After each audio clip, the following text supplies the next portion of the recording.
Mary here. Welcome to VEDO Day 11. Okay, so I just realized in all the booktube videos that I've ever done, I've never done a my favorite book covers or my least favorite book covers video. And so that's what I think I'm going to do today. I'm going to start with the positive. So I'm going to give you my favorite book covers. That's what this video is going to be about. And then I'm going to do another video later on, maybe not tomorrow, maybe a little later on during VEDO, about my least favorite book covers. Because this is fun and you'll get an idea of what my favorite book covers or what the criteria for those book covers are, because there are certain things that I just am not a fan of. So yeah. I have 11, I know, a weird number, book covers to show you. I have tons of favorites, but these are the ones when I sat and thought about it are the ones that popped out in the forefront of my mind immediately that I own or that have been released. There are a few unreleased book covers or unreleased books whose covers I adore, but we're not going to count those in this video because I don't really think it's fair and I don't have it in my hand, so yeah. Okay, so the first book I'm going to show you guys is a book that just came out actually, and it is The Iron Trial. This is by Holly Black and Cassandra Clare. I love, sorry about the lighting by the way, I love this cover so much. I think it is so cool and it tells a story in its own. It doesn't give away much, but it gives you just enough to kind of make you curious about things. And I just really love how this cover looks. You get your main characters here, you get your creepy dude here, you get a little bit of smoke and clouds and feathers and stuff. I love the font of the title as well. I really just love this cover. I think it was brilliantly designed. Then the next cover, Dorothy Must Die by Danielle Page. I love this cover. It's just enough familiarity to grab your eye, but it's also enough mystery because all you see is the familiar dress and you don't even see the familiar shoes. You do see the red, you know, and the blue, the picnic-esque dress. I just was like, this is Dorothy and she must die. But she doesn't have on her red shoes, but the red is represented in the font and in the spine here. I just really love this cover. And I also love the sequels cover as well because there's a lot of black and green and whatnot because it's the Wicked Witch. I love this cover. I just think it's really, really creative. The next cover I love is Miss Peregrine's Home for Peculiar Children by Ransom Riggs. I love the floating girl. It just gives you just enough creep factor / mystery to kind of intrigue you. I love the black and white. I love the edging on the spine here. I just think it's really cool. I love the face and the little design right here. It's just really creative, I think, and it kind of gives you a little insight into the book itself, especially the floating girl. It's really cool. Then one of my favorite new adult contemporary books ever, My Unexpected Forever by Heidi McLaughlin. I love this cover. You don't see faces, you just see hands holding, and it's not even, they're not even firmly grasping. They're barely holding each other's hands. It's like fingers. I don't know why I love that so much. I love his sleeve.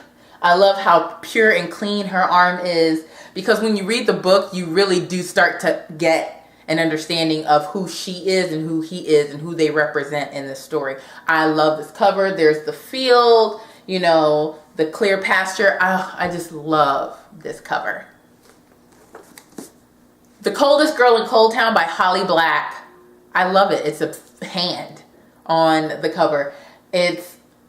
I don't know why I love this cover so much. I really just love the gradation of the dark blue to the lighter blue. I love the hand and just how pure and clean it is. And then it looks cold. It looks like almost a dead hand. It's so pale at the top and it's a little more lifelike down at the bottom. I love the font. I love how they got the font to fit inside the wrist to the beginning of the hand. I just love how they put this cover together. It's probably one of my favorite colors. It's probably one of my favorite covers as well as one of my favorite books. Then moving on to Eon by Allison Goodman. This is the first book in the duology of Eon and Iona. I love how kick-ass she looks. The silhouette of a girl with swords right there with the fire dragon and the red sky. Oh, it's paint a picture of a badass epic fantasy tale with a kick-ass female.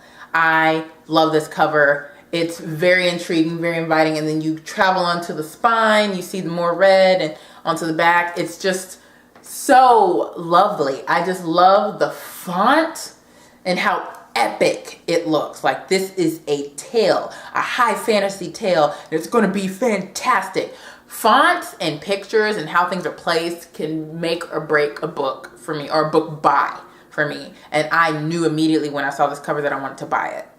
Then the next series, this is just the most recent book. I didn't feel like grabbing the other books, even though they're right there.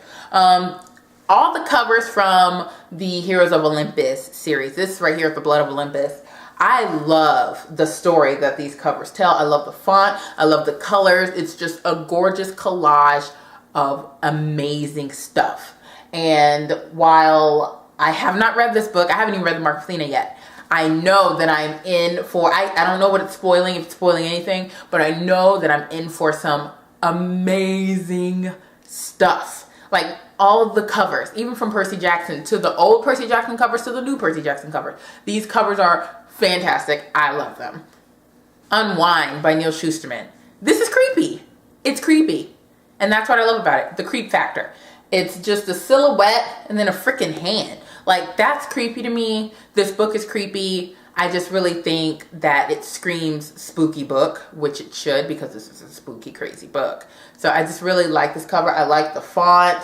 I like just his name right on the sides there. I just like how simplistic yet intricate this cover is. It's really cool. All of the covers of the Mortal Instruments and the Infernal Devices, I love them all. They're great. Great use of color, great use of character placement, great use of just font. I love it. You know who's who. You become familiar with the characters on these covers throughout the series, because Claire describes them so greatly that you know who you're dealing with. Like, I love this cover. You know who the the focus of the plot is going to be centered around. Granted, there's a lot of great things that happen in this book. It's 1,000,000 pages long, but these two characters are important. I like how they keep this character, I'm not going to say who it is because spoilers, kind of like in the background a little darker, so you can't really tell who he is even though you know who it is. I like it because there's a little bit of ambiguity to what part of this person we're going to be dealing with in this book, and I love how this cover just kind of details that. It's so cool. Then this entire series, the Throne of Glass series and their covers, oh my ever goodness. I love these covers so much. Badass female with a weapon. Need I say more? The font is amazing. The color choices are amazing. This is a kick-ass cover. Selena is amazing. We already know I'm so glad that the publishing company decided to re-release Throne of Glass in hardback with these kinds of covers, because that first cover was atrocious. Atrocious. And it's the cover that I have. So this cover, the covers, period, centering around this kind of theme are badass. Some of my favorite covers of all time. They're so amazing. And then finally, you guys are going to laugh at me because Isla and the Happily Ever After by Stephanie Perkins. This whole trilogy from Anna to Lola to Isla, the remake of these covers was such a brilliant idea. You have, the background here hinting at the setting in the story, whereas the original covers of Lola and Anna were absolutely horrible. Fortunately, I've never owned them, thank goodness. But yes, I love the color scheme from green to yellow to black. I just think it's absolutely beautiful. I definitely give thumbs up, kudos, props to the design team for these books. So smart for the redesign. I love these book covers a ton.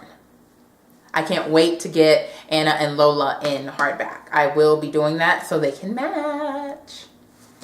So yeah, that is kind of an insight into what my favorite book covers are, what some of them are.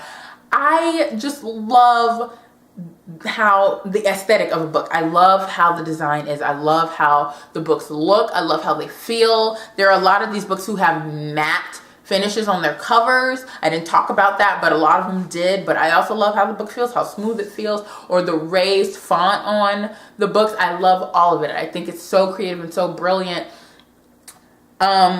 Yeah, I just wanted to show you guys these are the kind of covers that I like, really.